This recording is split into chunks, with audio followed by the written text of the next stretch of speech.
పంచదనములలో స్వార్థం ఎక్కువైపోద్ది. మనుషుడికి ఇప్పుడు ప్రతి మనుషుడు స్వార్థప్రియుడు. తనను గురించే తను ఆలోచించుకుంటాడు.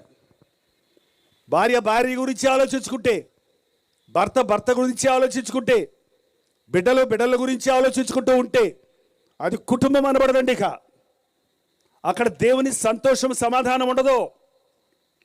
ఎవరిష్టానుసారంగా వారు ప్రవర్తిస్తే అక్కడ ప్రేమ లేదు, అక్కడ బంధం లేదు, అక్కడ సమర్పణ లేదు, అక్కడ త్యాగం లేదు.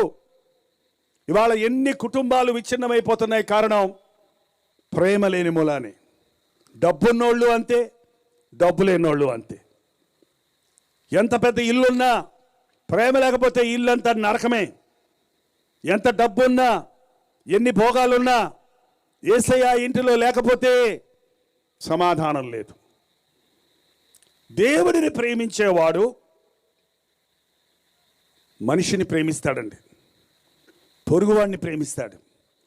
పొరుగువాడినే ప్రేమించేవాడు కట్టుకున్న భార్యను ప్రేమించడా? వివాహమాడిన భర్తను ప్రేమించదా?